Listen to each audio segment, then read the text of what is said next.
Okay, so imagine this. You tweak just one thing in your sales coaching, and boom, your team's revenue jumps 8%. That's the kind of impact we're after in this deep dive. We're going to be dissecting this article, 12 sales coaching techniques that actually work in 2025. All killer, no filler. And it's geared specifically for sales and revenue leaders like you. To help us break it down, we've got Nova, our expert in all things sales performance. It's great to be here. These techniques are all about building a team that not only hits targets, but also thrives in the, ever-changing sales landscape. Yeah, absolutely. And the article throws out this stat right at the beginning. It kind of stopped me in my tracks. 73% of sales managers spend less than 5% of their time coaching. Now, that's a problem when studies show effective coaching can boost sales performance by a whopping 19%. So we're leaving money on the table. Nova, why do you think this gap exists in the first place?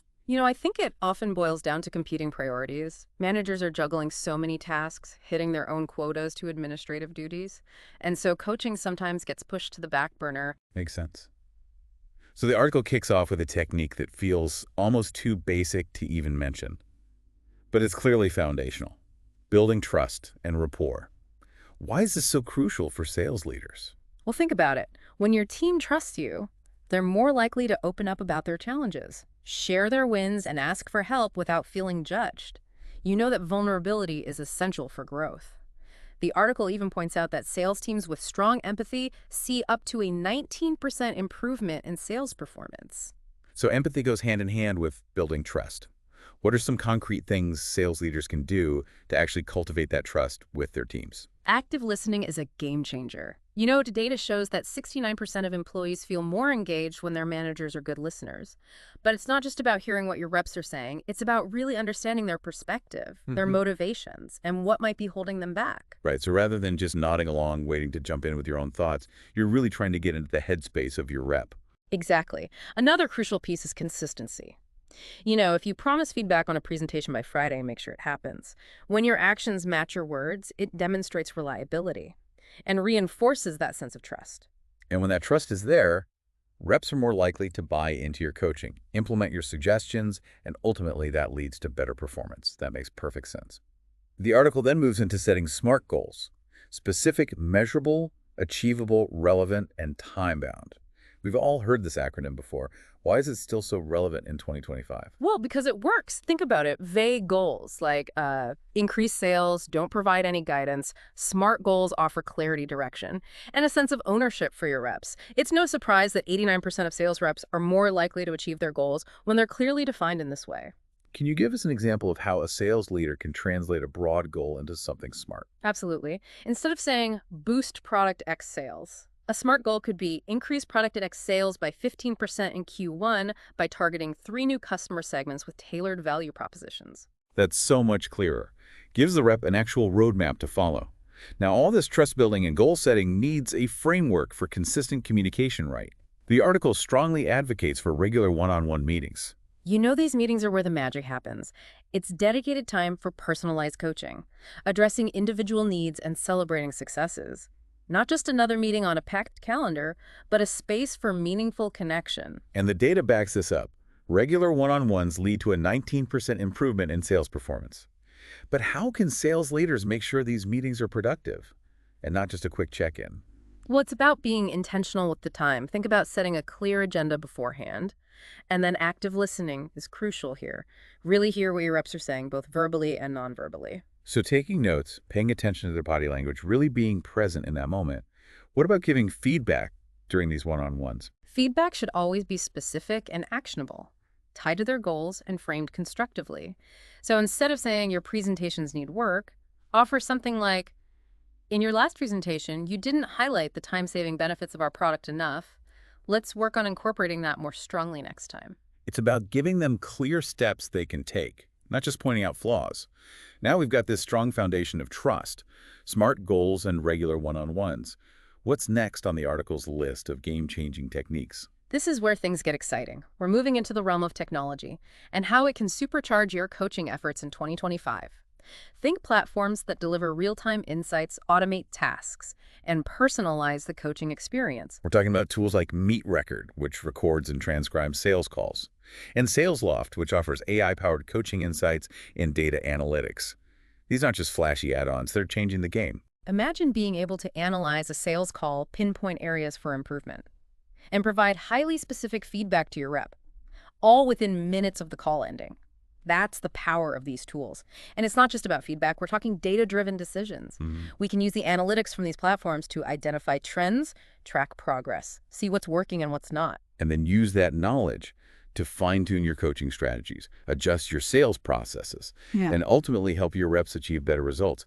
But Nova, let's not forget about the human element. The article also talks about the importance of performance tracking, but not just for the sake of data. Right. It's about setting clear benchmarks and monitoring how your reps are performing against those benchmarks, understanding where they're excelling and where they might need a little extra support. And the stats show this works. Sales teams that track performance metrics see a 19% improvement in sales performance. Yeah. That's significant. It's all about turning data into actionable insights. For example, if you see a rep consistently struggling with closing deals, you can dive deeper into their sales calls, analyze their approach, and then work with them to develop more effective closing strategies. It's like having a personalized playbook for each rep based on their actual performance data. And then, of course, there's the feedback piece. How we deliver feedback can make or break a coaching relationship. Absolutely. It needs to be specific, timely, and most importantly, actionable. Instead of saying, you need to improve your presentations, you could say, I noticed that in your last presentation, you didn't fully explain feature X, which helps our customers save time. Let's practice incorporating that benefit more effectively next time. Give them concrete steps they can take to improve, which ultimately builds their confidence and skills. Speaking of boosting confidence, the article also mentions gamified learning as a surprisingly effective technique. I have to admit, when I first read that, I thought, really? Games for sales pros? But it makes sense when you think about it. It does. We're talking about incorporating game elements into training things like leaderboards, badges, challenges, even interactive simulations. It's about making learning fun and engaging, which boosts motivation and knowledge retention. And it's not just for new reps. Gamification can be a great way to refresh skills for seasoned professionals, too. Think about it. Who doesn't love a little healthy competition? Exactly. It's a powerful motivator, especially when tied to tangible rewards or recognition. Plus, the instant feedback you get from gamified activities can be incredibly valuable for helping reps understand their strengths and weaknesses. Okay, so we've covered a lot of ground: building trust, smart goals, regular one-on-ones, leveraging technology, tracking performance, and even gamifying learning. But we're not done yet. There's still more to explore. We've only just scratched the surface of these 12 techniques. Right. Now let's shift gears and talk about a technique that's been around for a while but is still incredibly effective: role-playing. It might seem old school, but it's a classic for a reason. What's fascinating about role-playing is its ability to bridge the gap between theory and practice. It gives reps a chance to practice their sales pitches, handle objections, and navigate different scenarios in a safe, controlled environment. It's like a dress rehearsal before the big show. They get to iron out the kinks, refine their messaging, and build their confidence before facing real-life customers. Exactly. And when done well, role-playing can be incredibly revealing. It helps identify areas where reps might be struggling, highlights their strengths, and provides opportunities for targeted feedback. Plus, the article points out that role-playing can encourage creative problem-solving, which is essential in today's fast-paced sales environment. You throw a curveball at a rep during a role-playing session, and they have to think on their feet, come up with a solution, and articulate their response in a way that's compelling and persuasive. Yeah. That's invaluable. It's about building those mental muscles so they're ready to handle anything that comes their way in a real sales situation. Yeah. Okay, from individual practice to team collaboration, let's talk about another powerful technique: peer learning. Peer learning taps into the collective wisdom and experience of your entire sales team. Create a culture where reps feel comfortable sharing knowledge, best practices, and even their struggles with each other. I love this idea because it's not just top-down learning anymore. Everyone has something valuable to contribute. Exactly. Think about the positive impact on team morale and collaboration. When reps feel like they're part of a supportive community, they're more likely to be engaged, motivated, and willing to help each other out. The article mentions several ways to facilitate peer learning: mentorship programs, team workshops, and even using collaboration tools like Slack to create channels for sharing tips and resources. It's about creating opportunities for organic knowledge sharing. For example, a weekly wins and challenges session where reps share recent successes and get feedback on overcoming obstacles. Turn every interaction into a potential learning opportunity. Which brings us to another key theme from the article: continuous learning. In sales, things change at lightning speed. New technologies, new competitors, new customer expectations. It's a constant evolution. So our learning and development can't stop after onboarding. It has to be ongoing. Right. Continuous learning equips our reps with the skills and knowledge they need to stay ahead of the curve, adapt to market changes, and remain competitive. The article emphasizes the importance of providing regular training sessions, access to online courses, and even encouraging reps to pursue self-directed learning through industry blogs and conferences. Investing in continuous learning isn't just about boosting sales performance. It's also about showing your reps that you're invested in their growth and development, which works wonders for motivation and retention. Create a culture where learning is valued and celebrated, where everyone is encouraged to be a lifelong learner. But Nova, we know that everyone learns differently. So how can sales leaders ensure their coaching approach resonates with each individual rep? That's where customized coaching comes in. It's about moving beyond a one-size-fits-all approach and recognizing that each rep has unique strengths, weaknesses, and learning styles. So take the time to understand each rep and then tailor your coaching approach accordingly. It doesn't have to be complicated. Simple things like adjusting your communication style, using different training materials, or providing feedback in a way that resonates with each rep can make a world of difference. Meet them where they are and give them the support they need to succeed. Now there's one more source of valuable knowledge and experience that we need to tap into: our top performers. Our top performers are a goldmine of insights and strategies that can benefit the whole team. Turn them into mentors, thought leaders, and even internal coaches. It's not just about replicating what they do, but extracting the principles behind their success and sharing them with the team. The article suggests conducting interviews with top performers, creating training materials based on their best practices, and setting up peer learning sessions where they can share their knowledge directly with their colleagues. Create a system where your best players are constantly elevating the entire team. Now, before we wrap up this section, I want to circle back to a point we touched on earlier: data. It's not just about tracking performance metrics. It's also about using data to inform your coaching strategies, track progress, and measure the effectiveness of your techniques. Become data-driven coaches who are constantly looking for ways to optimize their approach and get the best possible results from their teams. With the incredible advancements in sales technology, we have more data at our fingertips than ever before. It's about harnessing that data to create personalized coaching experiences that are tailored to the unique needs of each rep. Move beyond intuition and gut feelings and make decisions based on concrete evidence. Okay, we've covered a lot of ground today, from building trust to leveraging data and technology, but let's zoom out and talk about the bigger picture. What does all of this mean for sales leaders in 2025 and beyond? How can we put these techniques into practice and create a coaching culture that drives sustainable success?